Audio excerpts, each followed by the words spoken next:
dita essa primeira parte, né, essa introdução, agora a gente vai para algo que o autor ele coloca, né, que é a segunda parte do livro, que é o cristão e a arte, né? É aquilo que a gente falou anteriormente, que é como que o cristão ele pode perceber a arte, como que ele pode fazer a arte, qual que é a relação que ele pode ter com a arte.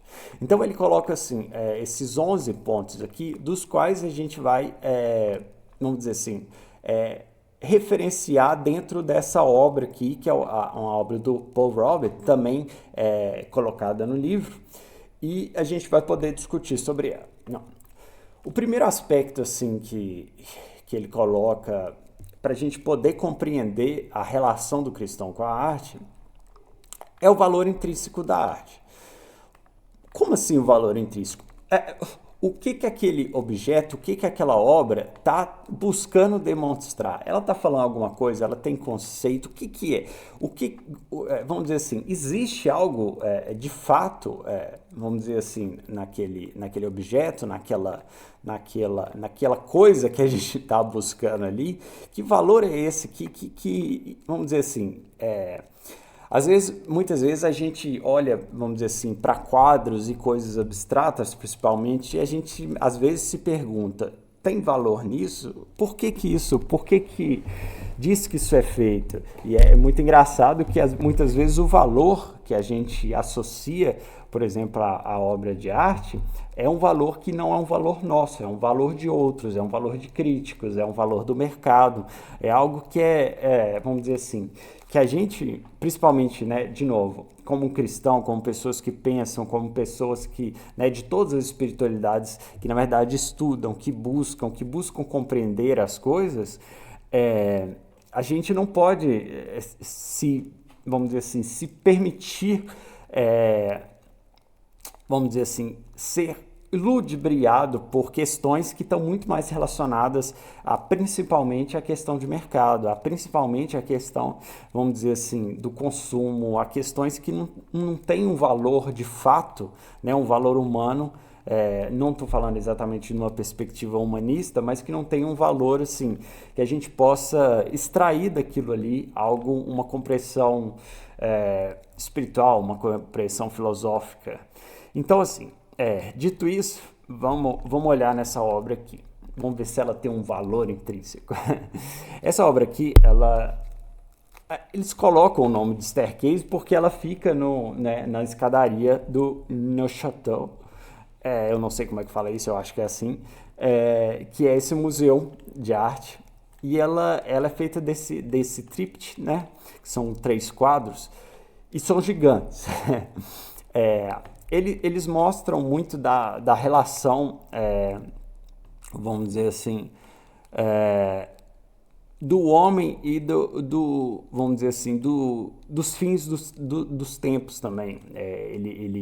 Vamos dizer assim, o autor ele fala muito sobre vários elementos que estão aqui e de como que, por exemplo, o aspecto da arte está muito bem representado aqui, e da arte, da ciência, dos valores que a priori, né, vamos dizer assim, em seu aspecto fundamental nasceram num ambiente cristão, as ciências nasceram num ambiente cristão, a arte foi muito, vamos dizer assim, a arte no sentido assim, vamos dizer assim, tudo que a Renascença começou a trabalhar ali é fundamentado numa arte que é cristã, né, que é a arte da Idade Média.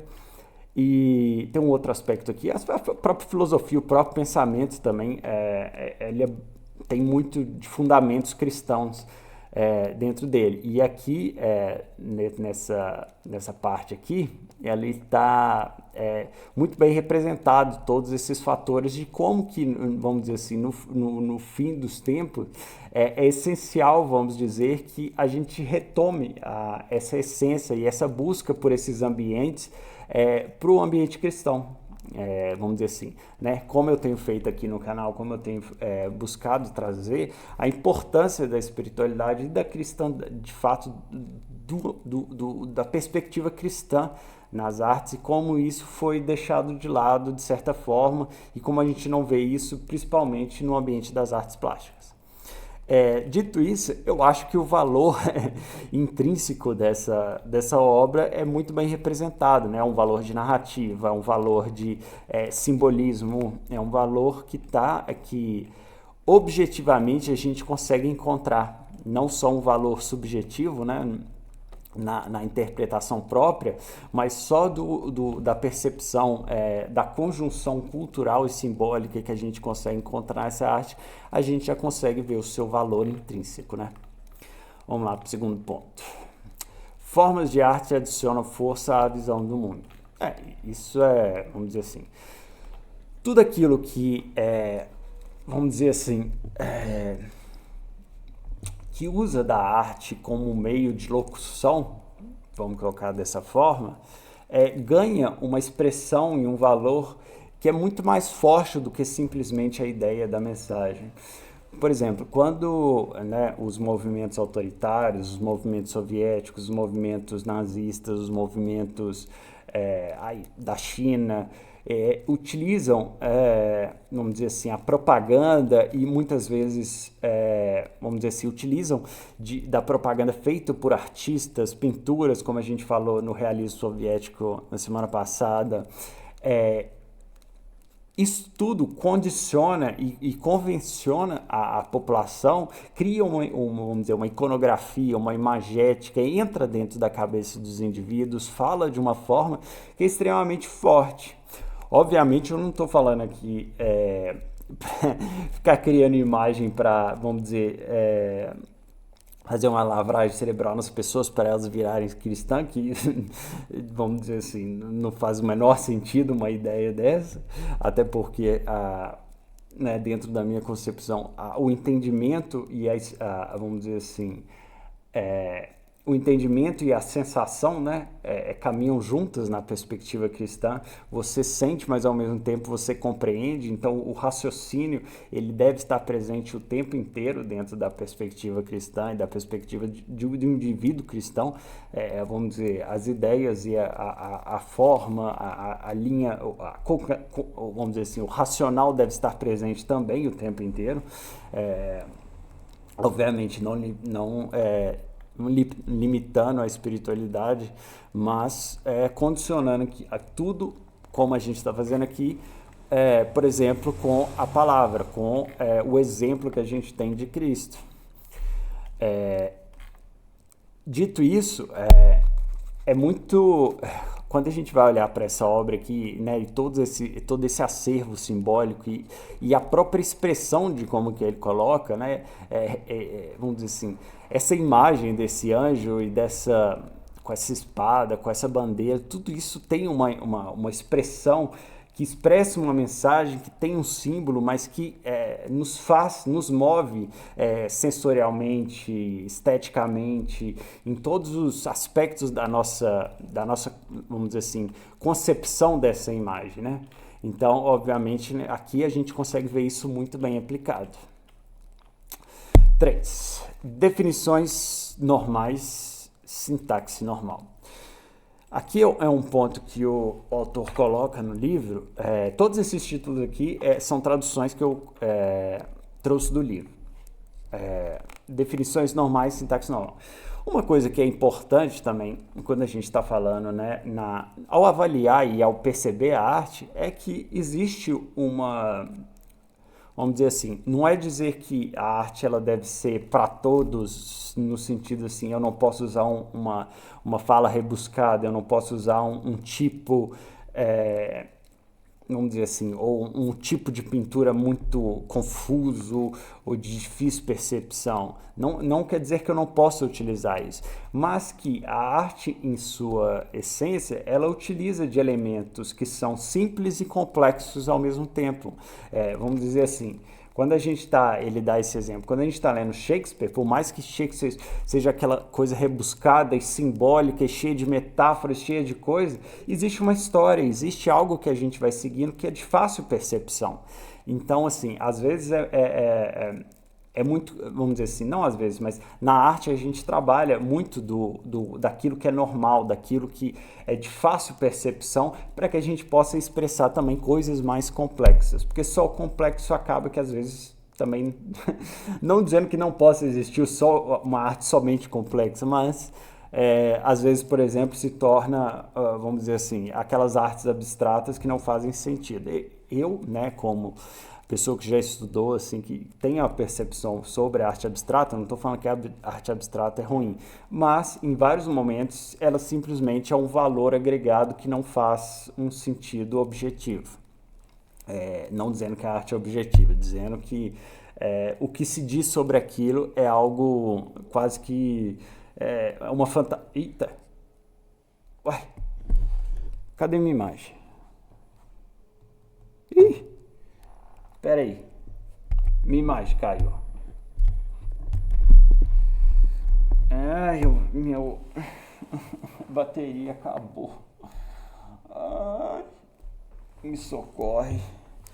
Pera aí que eu vou pegar. Ai, ai. Eu tava com vários porcentos. Por que que isso acabou agora? Só um segundo.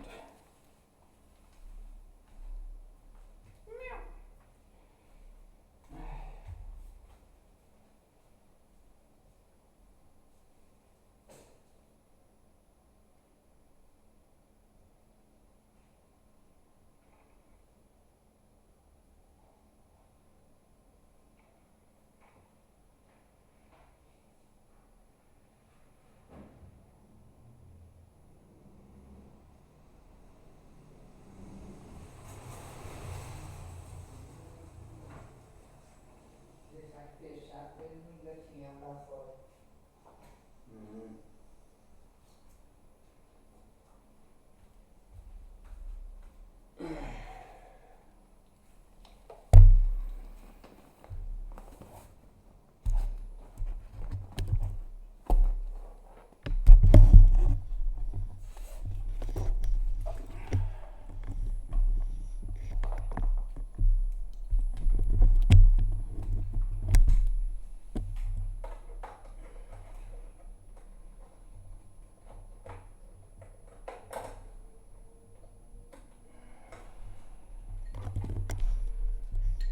Ai, só um minutinho. Ai, por que foi acabar a bateria? Já vai, já vai.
Tá quase lá. Quase lá. Já consegui ligar a bateria. Nossa, tem a luzinha que eu uso aqui, ela faz um barulhinho, mas um barulhinho tão nojento. E é um barulhinho que não é todo mundo que escuta, não. Mas eu escuto bastante, é horrível. Vamos ver aqui.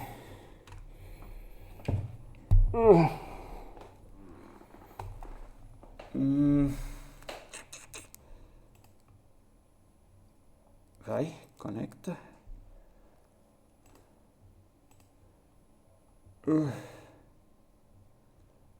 Pronto, estamos de volta. E agora com o carregador. Então, nós estávamos no terceiro, né? Definições normais, sintaxe normal. Arte e o sagrado. Uma coisa, vamos dizer assim, esse ponto, né? Parece que a gente está falando de arte sagrada no sentido de vamos dizer assim, da representação do sagrado, mas é algo muito importante, é aquela perspectiva que a gente estava falando, de como é a nossa percepção da arte e da pessoa que faz a arte também. Se, vamos dizer assim, vamos dizer assim, desvincular a arte com a percepção de que é algo que provém do sagrado, né? É, que a arte é um meio, né? Uma linguagem, uma forma de expressão de ideias, de pensamentos, de individualidades, de questões múltiplas, né? De questões culturais e da própria essência do ser humano. Então, assim, não é que porque a gente faz arte que tudo aquilo tem um valor em si. Vamos dizer assim, do ponto de vista cristão. Você pode muito bem utilizar da linguagem das artes para falar coisas tenebrosas, para falar coisas horríveis. Então, tem de se fazer separar essas duas coisas. E aqui, vamos dizer assim, aqui na verdade a pessoa está falando sobre uma expressão sagrada, mas muito bem ele poderia estar usando os mesmos símbolos e falando, vamos dizer assim, expressando uma coisa que na verdade era uma coisa corruptiva, na verdade expressando, vamos dizer assim, condenando todas essas questões, né? Então, 5. 4 padrões de julgamento. Isso daqui é até de certa forma, né, quando a gente vai buscar a arte mesmo, quando a gente vai apreciar, então a gente pode ter esses 4 pontos, né? Excelência técnica, que a gente está falando exatamente sobre o aspecto técnico, seja da qualidade, da expressão, vamos dizer assim, da intenção também, no sentido que, eu quero representar uma coisa dentro de uma coisa, vamos dizer assim, realístico fantástica. Então, eu tenho que ter uma qualidade da forma, eu tenho que ter uma qualidade da cor, da dinâmica, dos claros, dos escuros. E se eu não executar isso bem, vamos dizer assim, me colocando a percepção de expressar isso, eu não vou ter uma expressão técnica muito bem feita. Mas, por exemplo, eu posso também ter um Picasso, né, que é quem que o autor cita, que vai fazer uma expressão ali que tem vamos dizer, uma expressão mais menos, vamos dizer assim, técnica no aspecto, né, da delicadeza, mas mas serve a expressão que ele busca em sua obra. Então, assim, cada obra tem a sua intenção. E deve-se entender que cada obra, vamos dizer assim, a gente deve entender a obra não exatamente não só também pelo seu contexto, mas também pela sua intenção, como posso dizer, não uma intenção no sentido objetivo, mas intenção no sentido expressivo, que é um pouco diferente. Mas se eu estou explicando, eu tenho que explicar melhor. Vamos dizer, aqui a gente estava falando sobre esse realismo fantástico, né? Vamos dizer, a gente falou, se ele não consegue, mas se ele quisesse, por exemplo, fazer isso daqui de uma forma, sei lá, mais solta, mais assim, a expressão do que a gente veria aqui, por exemplo, se ele conseguisse fazer de fato, por exemplo, se ele quisesse fazer com que isso daqui fosse uma situação assim, com os mesmos elementos, mas uma coisa mais sublime, vamos dizer, mais efêmera, né? Como algo que estivesse meio que num sonho, numa coisa assim. Ele poderia colocar isso aqui tudo de forma que as formas, as cores, toda essa dinâmica da imagem, por mais que não fosse bem definida, expressasse movimentos, expressasse aquela coisa mais parecendo nuvens, parecendo cores jogadas, coisas que dariam essa expressão e a sensação, né, de um sonho, de uma imagem pensada, de algo, né,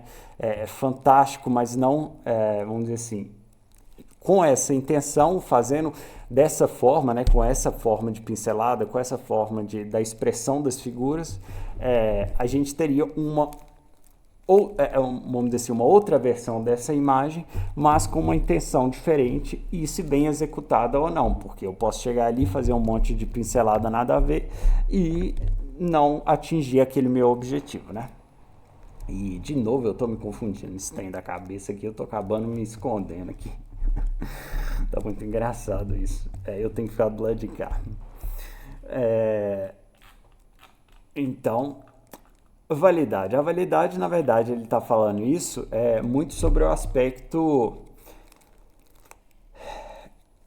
vamos dizer assim, aquele artista que, vamos dizer, e através da obra, né, que está buscando expressar algo de fato e não simplesmente por uma aceitação e um objetivo mercadológico de dinheiro. Validade nesse sentido. Vamos dizer, alguém que está buscando o fazer artístico pelo fazer artístico, não arte pela arte, mas pela sua expressão, pela sua busca de identificação do espírito das coisas e tudo e tal, e não simplesmente para se encaixar dentro de uma perspectiva. Conteúdo intelectual é de fato a mensagem, né? De fato a mensagem, por mais que na arte ela não seja, na arte de qualidade mesmo, ela não seja objetiva, ela permita mil interpretações, mas ao mesmo tempo ela tem também seus caminhos né, que condicionam ela, vamos dizer, seus caminhos de definições normais e sintaxe normal. Cada obra está buscando ali expressar algo vamos dizer assim, da intenção do artista, né? E, e dentro de uma perspectiva cristã, é aí que a gente tem que muitas vezes tomar o cuidado para também não se vislumbrar com expressões artísticas que na verdade têm um conteúdo perverso, né? Na live anterior eu demonstrei sobre os fetiches e também tomar muito cuidado para as nossas próprias experiências do fazer artístico e tomar muito cuidado para a gente não estar colocando coisas ali que na verdade elas não são coerentes com aquilo que nós professamos e não são coerentes com, vamos dizer assim, a gente entende que só porque é expressão, então, vamos dizer assim, essa é a minha verdade. Muitas vezes o que é a minha verdade é algo corrupto e que apresentar aquilo ali para o outro não tem nenhum valor vamos dizer assim, não tem um valor intrínseco que é coerente com a nossa fé, vamos dizer assim. A integração do conteúdo, aí é o todo com o todo, né? Se tudo aquilo é bem adequado, se a obra que, vamos dizer, ela é coerente com a sua experiência e com a sua proposição, né? Vamos dizer, dentro de todos esses ambientes, tudo isso que a gente falou aqui, a integração do conteúdo,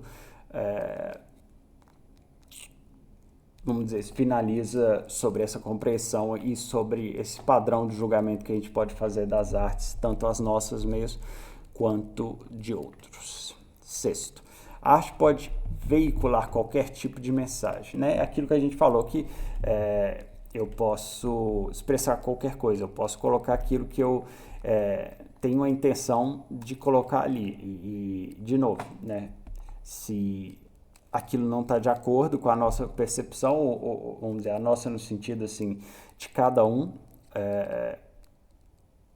não faz sentido a gente consumir aquilo. Também não quer dizer que aquilo não é arte, porque a arte ela é, de novo, um objeto, uma forma de comunicação, é uma linguagem, por mais que múltipla, é uma linguagem, é algo, vamos dizer, nós estamos condicionando e convencionando alguma coisa naquilo ali com a intenção de que outros percebam e tenham uma relação com aquilo ali.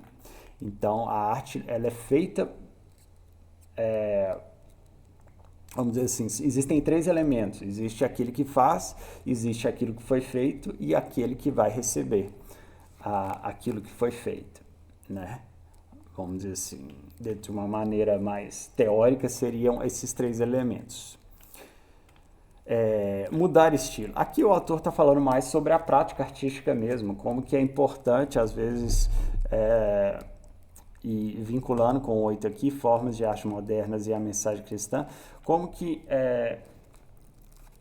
vamos dizer assim, ver a arte, ver o que é feito, ver o que os momentos, o que as pessoas estão fazendo, mesmo que no mundo secular, é extremamente importante. A gente não pode também tirar o valor, por exemplo, é, eu lembro quando a gente está falando, sei lá, de rock and roll, um rock extremamente pesado que foi criado com uma intenção extremamente negativa.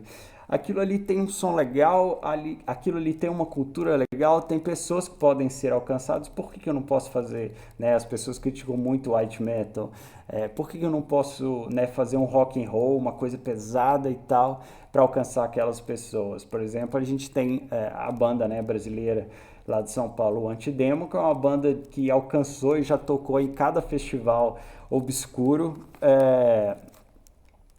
e com uma mensagem cristã, né? Com uma mensagem de amor. Então, assim, a gente não precisa se limitar, a gente tem que conhecer, a gente tem que ver as formas e ver como a gente pode trabalhar o nosso conteúdo. Então, o ponto 7 e 8 fala muito disso. Aqui ele coloca um ponto que é um ponto complicado na minha percepção, a visão de mundo cristão. Aí ele coloca major e minor, né? Major como o valor da vida, que eu traduzi dessa forma, e minor o estranho, né? Aquilo que está vinculado, por exemplo, à decadência, ao pecado, a coisas que são, de certa forma, negativas e aqui no major positivas. Ele coloca major e minor no sentido de que a gente deve buscar mais, né, o valor da transformação na arte, o valor de um aspecto mais positivo e redentor do que ficar condenando o tempo inteiro. Ele salienta que, vamos dizer assim, o major ele tem que ter um conteúdo minor em si, e se a gente ficar só no minor, a gente, na verdade, né, e aí uma leitura própria minha, a gente pode acabar se convencionando e criando um fetiche, né? Quando a gente começa, né, a focar demais, por exemplo, na acusação, a gente cria esse fetiche da acusação.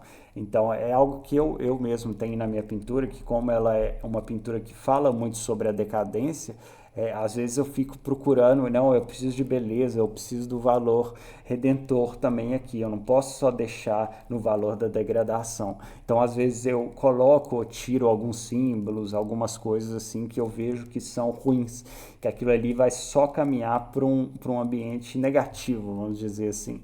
Negativo, entendo da forma mais múltipla possível. É, então, é isso que ele comenta aqui, nesses dois pontos. Então, por exemplo, quando a gente vai pegar, por exemplo, um Dostoiévski, tem livros do Dostoiévski que são terríveis, assim.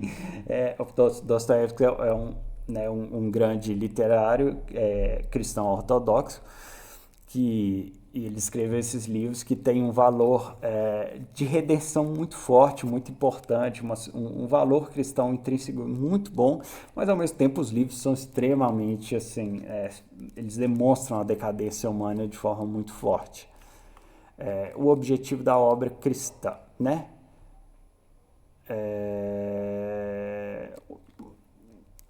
Eu não estou lembrado exatamente o que ele falou agora, mas pelo time eu realmente me esqueci. O objetivo da obra cristã, mas se a gente for pensar assim de forma clara e objetiva, o valor é o valor da verdade, né?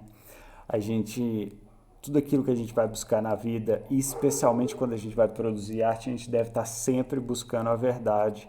E a verdade no sentido da percepção de mundo, na nossa percepção, vamos dizer assim, espiritual e humana de homem, né, do homem, lembrando que quando a gente vai... é isso mesmo que ele estava falando nessa parte. Quando o homem, o homem também deve ser, vamos dizer assim, entrar dentro desse jogo, dessa perspectiva daquilo que a gente vai falar quando a gente vai expressar. Então, assim, a gente vai falar sobre amor de homem e mulher, a gente vai falar sobre felicidades, memórias, a gente vai falar da psicologia, a gente vai falar, às vezes, da política, a gente vai falar de inúmeros temas que não estão, vamos dizer assim, explicitamente relacionados à espiritualidade cristã, mas que são fundamentais também para que a gente possa compreender e falar sobre o valor redentor, que é a nossa busca, né? Falar sobre Cristo, falar sobre isso, sem falar de fato. Mais como aquela ideia do testemunho em vida, né? Que quando a gente testemunha, quando a gente expressa através da nossa vida, a gente fala muito mais do que falar exatamente com palavras objetivas. E por último ele fala uma obra e o corpo de trabalho do artista.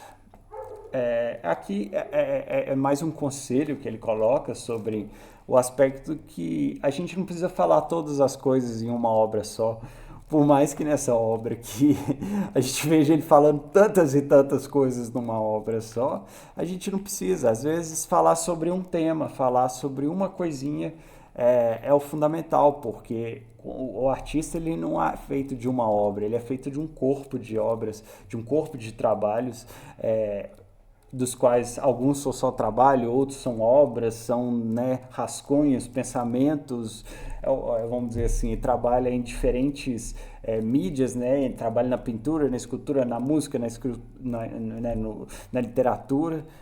Então, assim, o corpo, a obra é muito importante, tanto para que nós conheçamos como, vamos dizer assim, apreciadores da arte, quanto quando nós, como artistas, não tenhamos essa necessidade de falar tudo e falar todas as coisas, até porque a nossa percepção é limitada, né?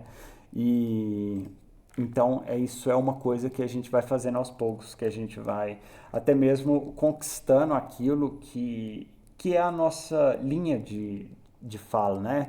Por exemplo, eu posso ser um músico, eu não vou fazer todos os estilos, eu vou fazer um estilo e buscar aquilo e trabalhando em cima daquilo, até o momento que eu entenda que deva ser, e que eu entendo também no sentido espiritual, né? É isso.